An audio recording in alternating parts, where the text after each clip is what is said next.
Agora, uma coisa que você tem que entender é como que é Deus. Então, eu tenho que... Lembra que eu falei para vocês que nós foi colocado dentro de nós um sistema operacional, né? Então, esse sistema operacional, ele é do mundo. Ele foi gerado pela natureza humana. E agora, o que Deus colocou dentro de nós é um sistema operacional do Espírito Santo. É de Deus, é do coração de Deus. Então, nós temos que abandonar as nossas razões, as nossas interpretações. Senão, nós sempre vamos estar em contraste com os homens. Então, você vê na parábola do filho pródigo, o pai ali era Deus. O filho era uma pessoa ao qual, queria se apartar do pai. Só que o filho queria apartar, mas com herança, com dinheiro, com tudo. Nós somos a mesma coisa, nós queremos às vezes fazer o que nós queremos e não estamos vendo que nós estamos se apartando do pai. E nós vemos que a coisa vai dando certo, nós estamos achando que Deus está nos aprovando. Não, Deus está deixando, mas Deus não está aprovando. Para você saber que se Deus aprova ou não, você precisa conhecer Deus. Você precisa conhecer a palavra. Você tem que entender que você vai ter dificuldade em aceitar o que você quer, o que você não quer, e vai ter facilidade de aceitar o que você quer. Então o pai, olha bem, o pai pegou parte da herança do menino e deu para o menino. Deu. O menino foi e gastou. Até o ponto, querido, que ele foi trabalhar de empregado e a comida que ele tratava do porco, o dono do porco não deixava ele comer.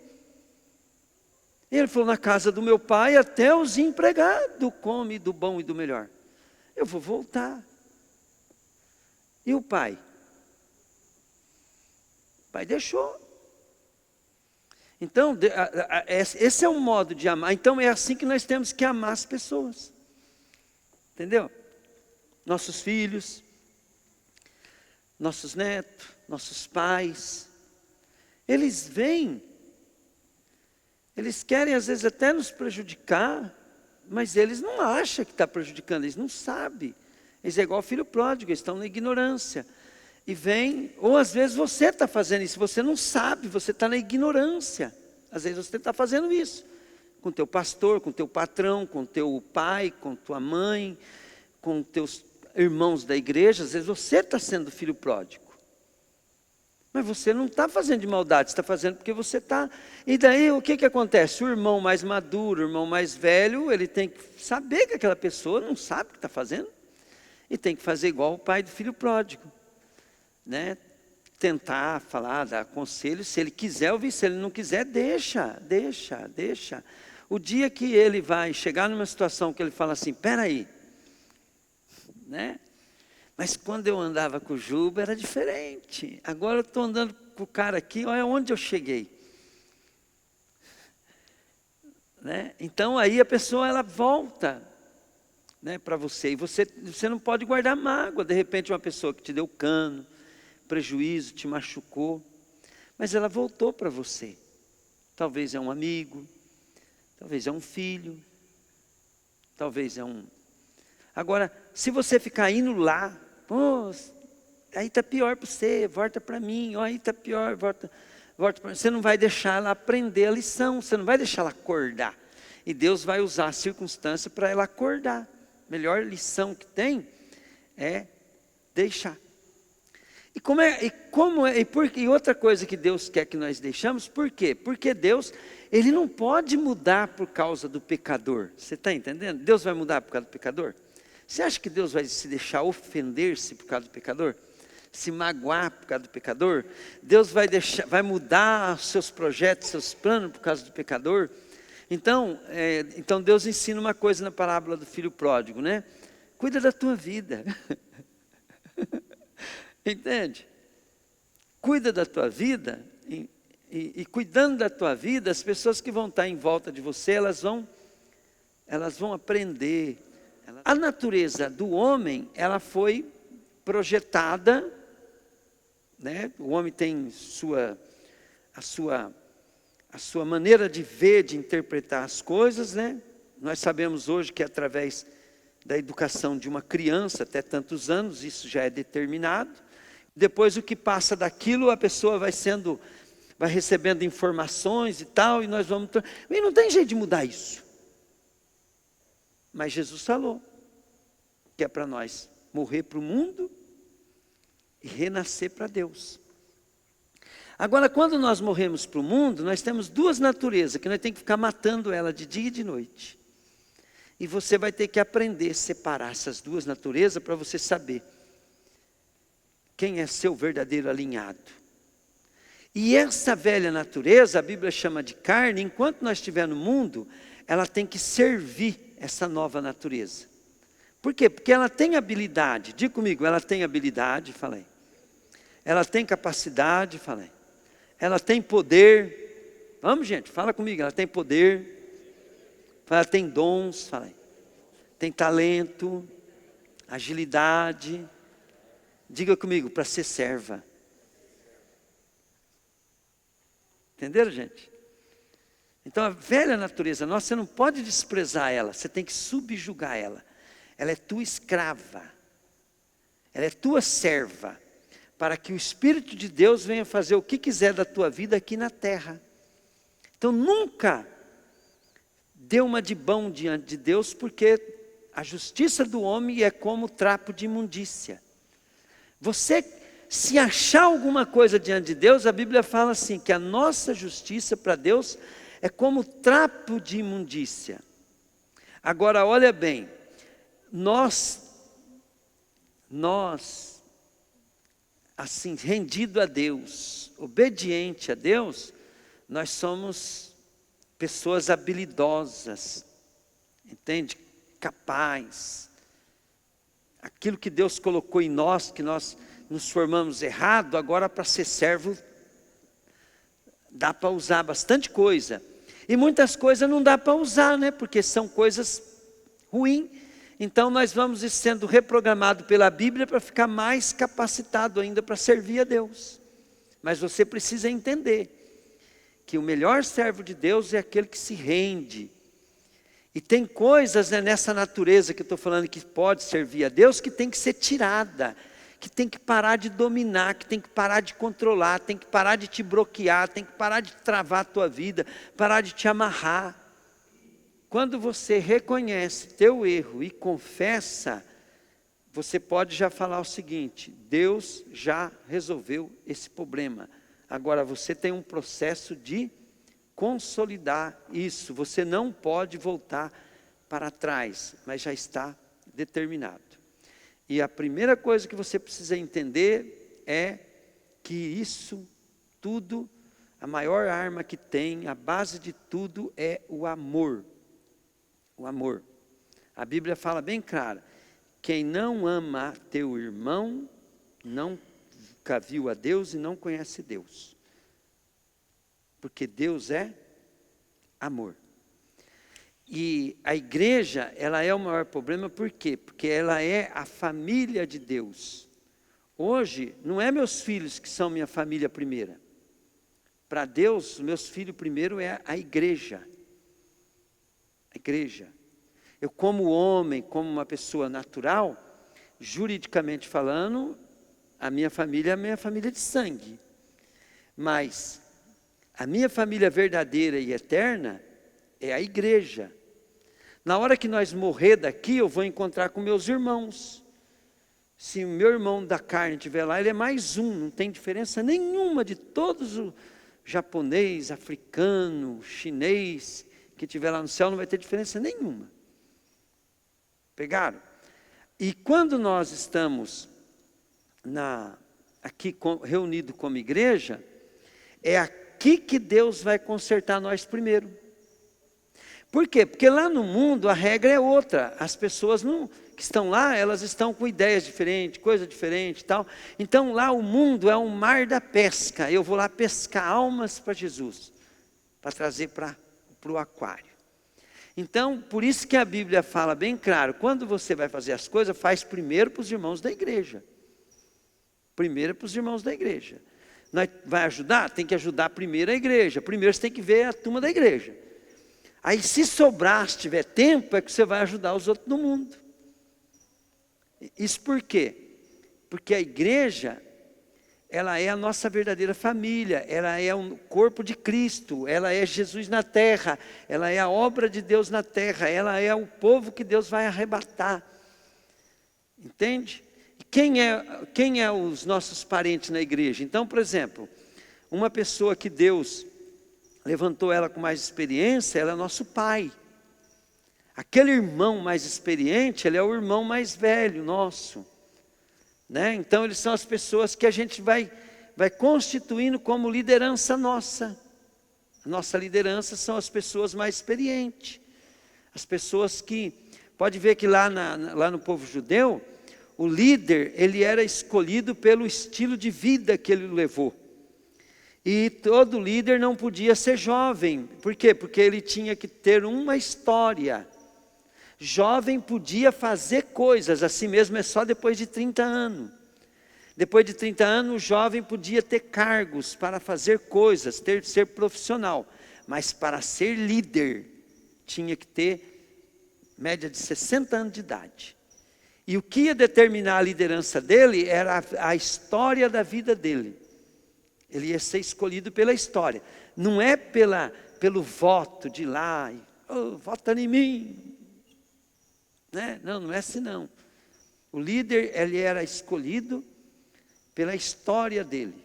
Então, era feito um conselho, o tal fulano, às vezes o cara nem sabia que ele ia ser líder. A turma ia lá e falou, não, a partir de agora você vai assumir o posto de senador, né? Então, a pessoa era escolhida como liderança, assim. Os sacerdotes podia ter muitos, mas o sumo sacerdote tinha que ser um cara super bem filtrado. Então, na igreja nós temos que fazer a mesma coisa. Às vezes o cargo da pessoa pode não ser o que ele é. Às vezes a pessoa tem um cargo de pastor, mas às vezes o pastor é aquele que está cuidando de você. Né? Às vezes é um irmão que está na igreja que nunca deram um cargo para ele, mas ele está orando pelas pessoas, ele está indo visitar as pessoas, ele está... Por exemplo, hoje não está aqui, né? Mas o irmão Roberto, ele é um baita pastor, gente. Ele precisa ser treinado, precisa coisa assim. Mas pensa um homem assim que vai lá, rapaz, tá, né? E sem se envolver, tal. Natural, ele é um pastor. Né? Então a gente tem que saber. Essa é a liderança. Por exemplo, quando eu fui para a igreja metodista, o meu pastor número 1 foi o Crezinho. Né? Agora, quando eu precisava precisar de um conselho diferente, quem que era o meu pastor? Vanderlei. Quando eu precisava de uma companhia que precisava de alguém bem experiente, Juarez Santana. Né? Mas todos eles tinham uma característica. Eles me levavam a ser fiel ao pastor Vanderlei, firme na igreja, entende? E quando eu fazia qualquer coisa que eu pegava caminho errado, eles chamavam a minha atenção. Zé, não é, você está indo para o caminho errado, é para cá, para cá, é aqui que você tem que andar. Às vezes eu faço isso com vocês, ninguém liga, eu vejo que continua andando no caminho errado. Você sabia que tem gente, a maioria dos membros da igreja, eles têm um problema, eles nem vêm falar comigo. E não precisa mesmo me falar comigo, sabe por quê? Eles não vêm falar porque eles sabem o que eu vou responder. E vocês já sabem o que eu vou responder, Raquel? Eles precisam falar comigo? Não, né? Mas eles não vêm falar porque eles não querem ouvir, por quê? Porque eles não vão obedecer o que eu vou falar. Por isso que não vem. Eu já sei o que ele pensa. E já sabe o que eu penso, não vem falar comigo porque não vai fazer. Isso é ovelha? Isso é cabrito. E cabrito, querido, cabrito, você sabe como é que Deus trata, né? Deus tem um cajado na mão. Né? E Deus dá no lombo, dá nas costas aqui, bem aqui, E não tem problema Deus dar cajadada em ovelha, né? Porque ovelha tem uma... Não faz nem cosca. Né? Mas cabrito? E aí, né, as pessoas não entendem por que tem uma vida muitas vezes atribulada, sem paz, né, porque é cabrito. Eu concordo, não venha conversar comigo aqui que você sabe minha resposta, joia. Mas faça o que você sabe que eu vou falar. Se você vem aqui e fala, pastor, eu levei um tombo, 100 mil reais de um cara lá, o cara está me dando prejuízo, pastor. Eu sei que o senhor vai falar, mas eu não vou obedecer, pastor, porque eu vou processar o cara. Né? Agora, e se ele chega em mim e fala, pastor,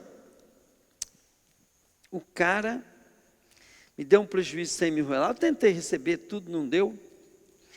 Eu queria que o senhor orasse comigo, porque eu sei que o senhor quer, o senhor me ensinou, né, que eu tenho que perdoar. Eu não estou conseguindo, pastor, eu preciso perdoar, eu não estou conseguindo. Está difícil para mim. Ovelha. Vocês entenderam a diferença entre a ovelha e o cabrito? Né? Aí vamos dar um exemplo. Aí ele não perdoa o cara, né? E fica remoendo aquilo lá e tal. Quando ele tiver uns 60, 65 anos, parece um câncer. Parece um câncer. Aí, poxa, ele é um homem de Deus. Por que ele tem câncer? Ué, ele processou o cara. Ele não perdoou. Ele carregou aquela dívida, de vez em quando ele lembra, né? Quando passa um aperto, fala, se aquele cara tivesse me pagado, eu tinha comprado aquele terreno, hoje eu teria dinheiro, hoje não sei o quê. Ele vai ficar o resto da vida carregando aquilo. Só que aquilo vai gerar uma brecha para o diabo pôr um câncer nele. Pegaram? O doutor Delair estava ouvindo ele falar, ele falou assim, todo câncer está alinhado a 2 fatores. Ele falou, uma má alimentação e um problema emocional. Né? Geralmente é falta de perdão. Então, por exemplo, a má alimentação só, ele falou que é muito difícil gerar o câncer. A má alimentação. É muito difícil. Ele falou, porque pode ver, né, gente? Tem gente velhinha aí, tudo aí, que come açúcar, come coisa cancerígena. Ele está vivo e nunca deu câncer. Não é, Raquel? E tem gente que não come açúcar, faz alimentação, tudo certinho, né? Mas é cheio de sentimento, de coisa tal, gera doença. Então, a maioria das doenças, elas têm que, ele falou, que o emocional, querido, gera mais enfermidade do que o próprio má alimentação. Então, nós temos que compreender isso. Então, o que Deus está falando quando Ele está falando para você? Ama, perdoa. Ele está falando, tenha saúde, tenha prosperidade, tenha paz, tenha alegria. Né? E você vem morar no céu ainda. Glória a Deus. Mas o que eu queria pregar para vocês hoje, eu ia falar de oração, né? Então eu vou terminar falando. Põe lá para mim. Filipenses 4, versículo 6. Filipenses 4, versículo 6, né, diz assim, não preocupem-se com nada, ou não andeis ansiosos com nada. Mas todas as orações, peçam a Deus o que vocês precisam. E orem sempre com o coração agradecido. Então, na oração, quando você vai orar, você precisa entender que as suas orações podem ser bloqueadas. Podem estar bloqueadas. O amor é a coisa mais importante. E a melhor coisa que tem é você começar a tratar isso na igreja. Na igreja. Tá? Então, na minha história na igreja, eu já perdi muitos irmãos desviar de Deus, porque entrou um membro na igreja que... Eu vou contar só um caso para vocês, mas aconteceu inúmeros, tá? Teve uma época na nossa... Estava lá, né, uma das pessoas principais da igreja, ela teve a infelicidade de ser corneada, né? Então ela foi corneada, traiu o marido, e com muita dificuldade, né, ela estava junto com o marido, por causa dos filhos, uma luta muito grande. E de repente, quem passou a entrar dentro da igreja, ser membro da igreja e tinha o mesmo talento dela? A amante do marido. A amante do marido entrou lá, querido, e era uma pessoa muito bacana, especial lá no ministério, e aquela pessoa começou a ter luta. E eu lembro que ela venceu essa luta, né? Pelo menos lá com nós, lá, ela não saiu da igreja. Por quê? Porque a gente sempre ensinou isso. Então, mas eu fiquei imaginando, né, no lugar daquela pessoa, né, que luta que foi. E aquela outra pessoa também, entrando lá, né, com o passado dela também, para ficar dentro da igreja. Então, acontece. Quando você vai servir a Deus, você tem que saber que você vai ter que se preparar para as lutas. Amanhã nós começamos um propósito de oração. E você tem que estar disposto a fazer um cálculo, uma análise, como Jesus falou, né? Ninguém que vai começar uma construção tem que parar antes, planejar para ver se o dinheiro vai dar para terminar. Então, quando você fala assim, eu vou servir a Jesus, vou ficar firme nessa igreja, agora você tem que saber que nós vamos ganhar alma para Jesus.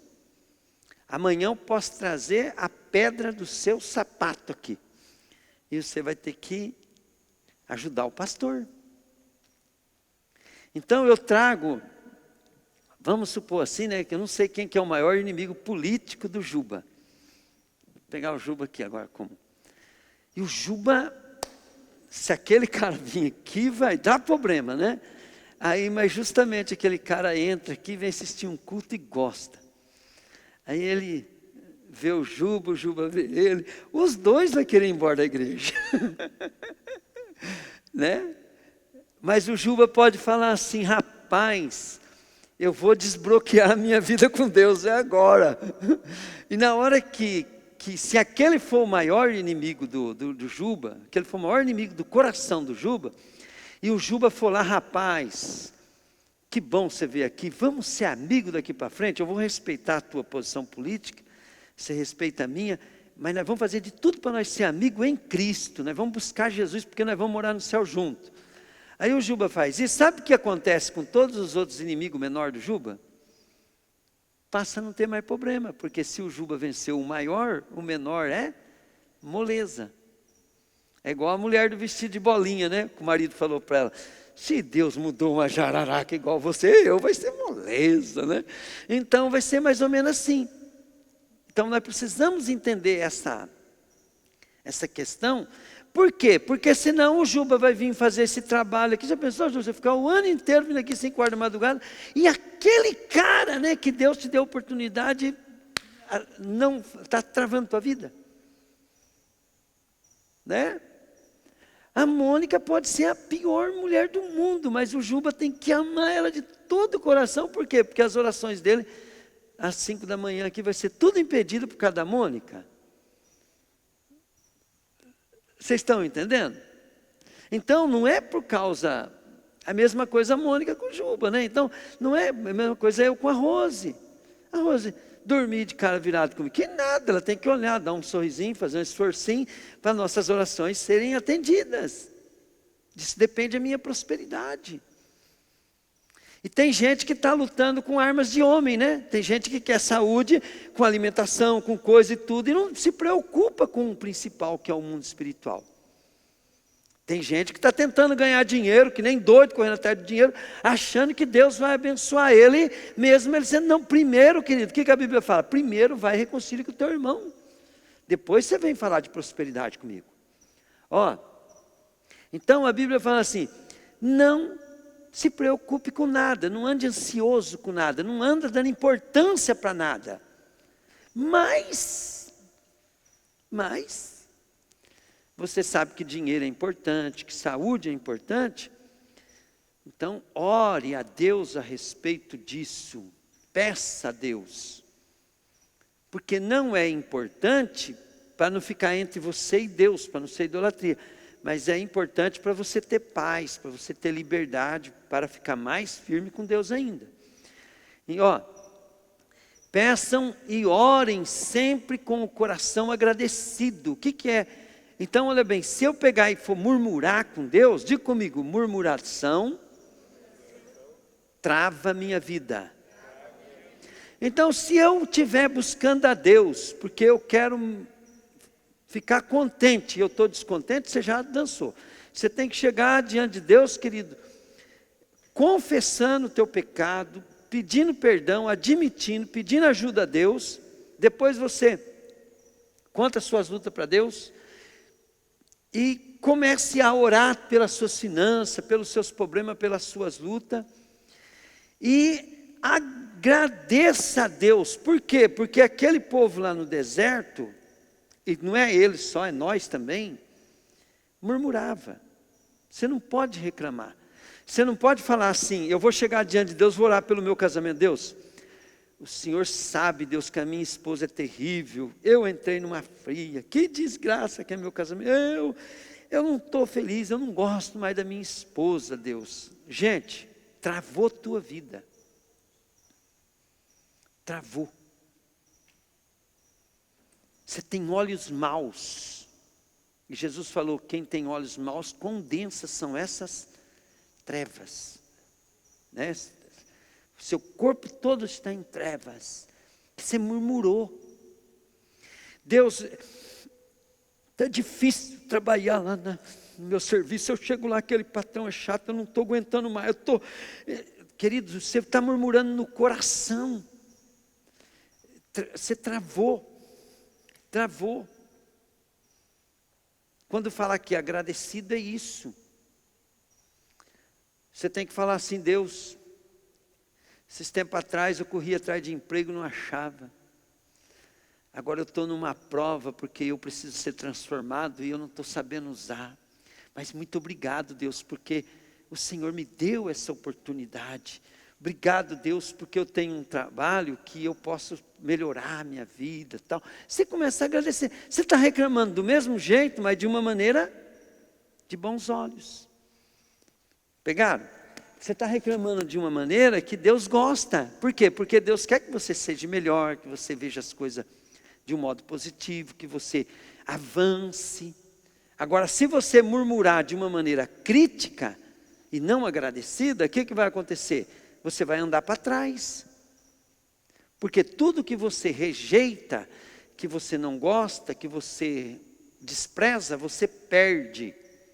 E você não está fazendo aquilo lá para perder, você está querendo fazer as coisas para prosperar, para sair daquela circunstância para uma melhor. Então, por isso que tem que agradecer, tá? Outra coisa também, na parábola do juiz iníquo, você vai ver que Jesus manda orar com persistência. Então, eu não vou ficar aqui pregando para vocês o porquê que tem que orar com persistência, porque eu estou cansado já de pregar sobre legalidade.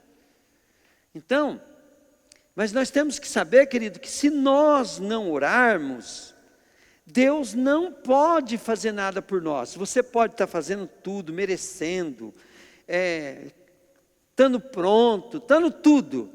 Deus não pode simplesmente pegar e te dar as coisas porque você está pronto, fazendo tudo certinho.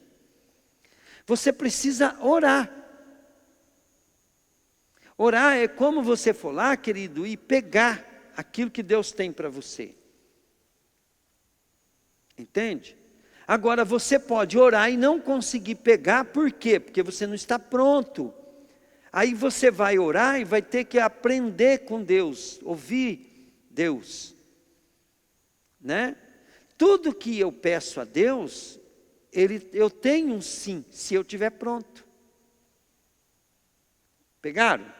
Se eu falar, Deus, o Senhor pode me prosperar, me dar uma vida financeira gostosa, que eu posso ter tempo livre para te adorar, para orar, para buscar o Senhor. Deixa eu perguntar, se eu fizer essa oração para Deus, Deus vai me responder sim? Claro que vai. Ele vai falar, sim, filho, eu concordo com isso. Ele falou assim, mas você já viu a sua educação? Você já viu que você está com problema com o irmão? Você já viu que você chega atrasado na igreja? Você já viu que você é desorganizado? Você já viu que no teu coração você não prioriza a minha obra? Será que Deus vai falar isso com você? Deixa eu te falar uma coisa para você. Deus não vai falar do jeito que eu falei aqui. Mas na hora que você está ouvindo a Raquel pregar lá sobre provérbios, Ele está falando a mesma coisa. Ele está respondendo a tua oração. Ele está negociando com você. Pegaram? Deus está negociando com você. Quando eu estou te ensinando as coisas aqui, Deus está negociando com você. Então, se você estiver orando já, nós vamos estar orando aqui, né? E Deus vai estar negociando com você. Aí você fala, é verdade. Né? Você fala assim, a Rose está difícil de lidar, né? Mas eu resolvo isso depois do culto. Né? A minha prosperidade pode estar sendo impedida por causa da carne. Mas eu já resolvo isso, Deus. É hoje, nesse culto aqui, nós vamos sair daqui resolvido. Entende? Pegaram, gente? Deus está direto negociando. Deus coloca pessoas, querida, assim, para te provocar durante o dia, querendo te resolver. Então você vai, não só orar, todos os dias, pela sua prosperidade, mas você vai negociar com Deus também. Não negociar porque Deus é Deus de negócio. Não, você vai negociar para poder Deus poder fazer, né? Porque você não está deixando. Vamos lembrar agora para mim terminar. Quem que é o bloqueador de Deus na sua vida? E diga comigo assim, a palavra de Deus,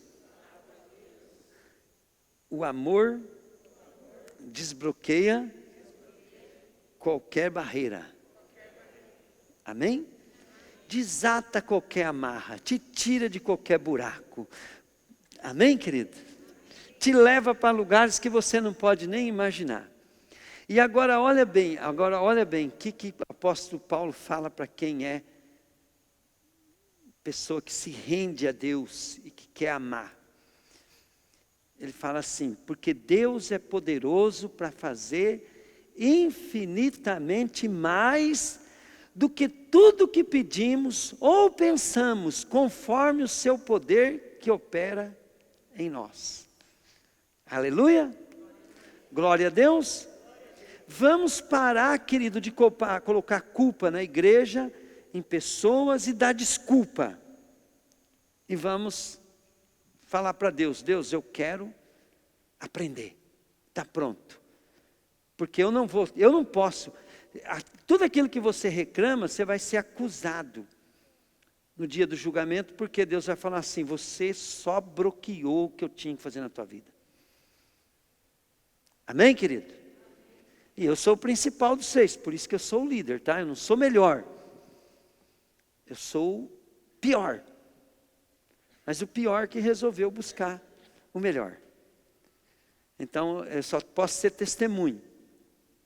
Eu nunca esqueço da pregação que eu vi lá na Lagoinha do pastor Joel Pereira.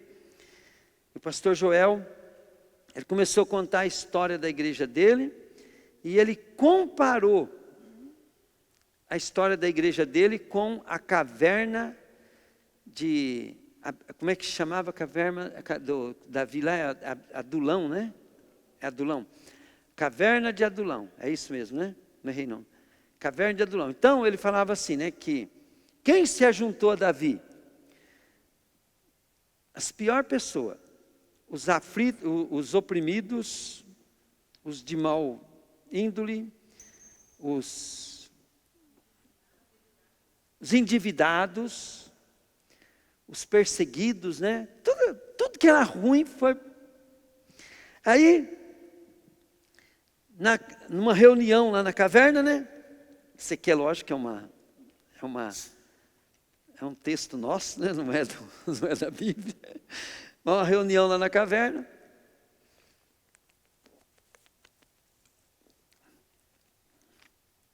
Davi treinou aqueles homens que eram os piores e se tornou o maior exército de Israel. A Bíblia chamava ele os valentes de Davi. E esses valentes de Davi, querido, eles têm uma história tremenda. Tem um deles que, lutando contra o inimigo, ele lutou com tanta força, matou tanta gente com a espada, ele ficou tão valente que a mão dele travou na espada, né, que não soltava mais. A mão dele colou na espada, fundiu com a espada. Né? E aí eu li um livro, né, que conta sobre a história do valente de Davi, que a única coisa que sabe de comparação com isso foi de um cara, que um avião decolou, né, e ele caiu e ele grudou no ferro do avião, e o avião decolou e o cara... Né? Foi, até que o avião, coisa assim, depois disse que a mão do cara também não soltava, né? Também se soltasse ele morria, né? Então disse que foi a única comparação. Então esses valentes de Davi eram pessoas que ficou sobrenatural a unção de valente que eles tinham, de guerreiro. Eu fui no buraco que eles entraram assim para pegar água para Davi. É um buraco mais ou menos dessa largura assim, mas ele é fundo.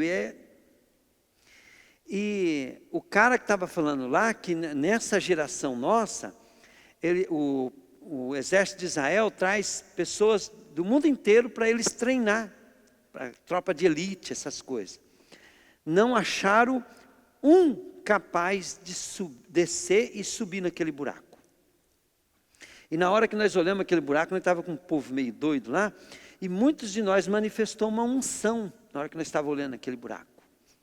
Então é só para vocês entenderem quem que estava com Davi na caverna, que se tornaram as pessoas, né, da história assim, que foram os lutadores mais poderosos da Bíblia, os valentes de Davi.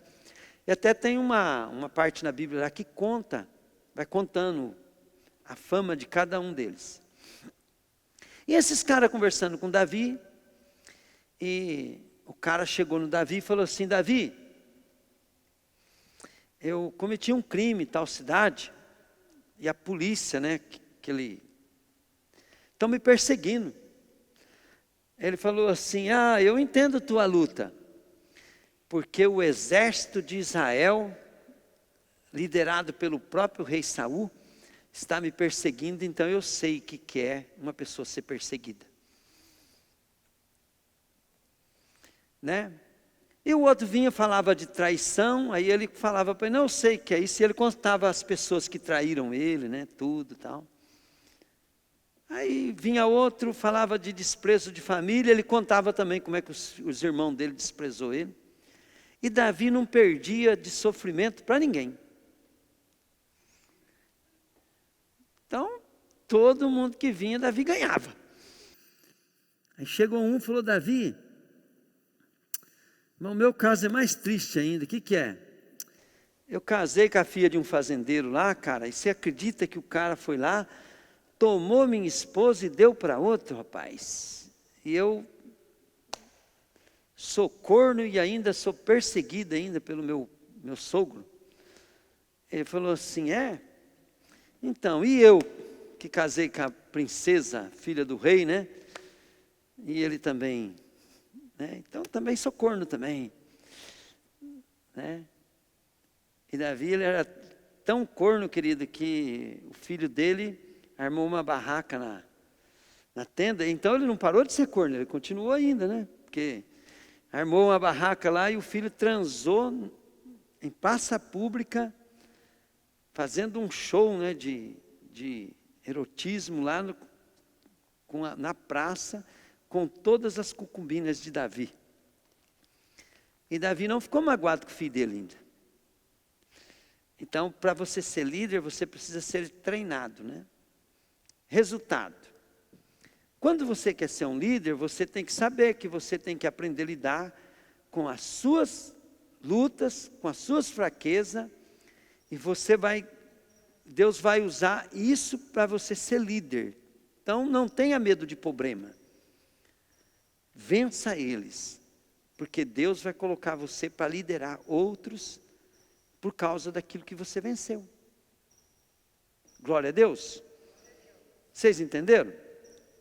Então eu sempre falo assim: Davi, ninguém conseguia ser pior do que ele. Por isso que ele era o líder de todos. Então nós não temos que ser o melhor, nós temos que ser exemplo, tá, daquilo que Deus faz. Então, o que Davi era? Davi é um cara que na história mostra o que Deus é capaz de fazer com uma pessoa rendida a Deus, mesmo sendo tão imperfeito, mesmo sendo tão prejudicado. Glória a Deus. E se Davi murmurasse?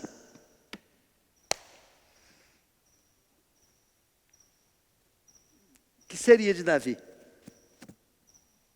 E se o rei Davi reclamasse? E se o rei Davi não fosse de oração? E se o rei Davi não fosse um cara que lesse e meditasse na palavra? Hoje mesmo a Raquel mesmo estava falando do livro lá escrito por Ezequias. Quem que escreveu? Ezequias.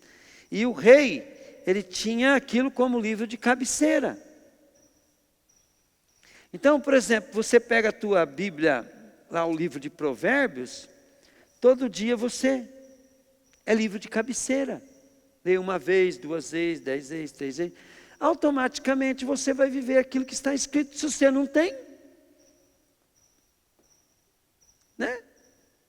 A vida das pessoas, agora, esses dias mesmo, estava cheio de gente lá em casa. Ainda tem gente lá em casa. Quer vir na igreja? Não.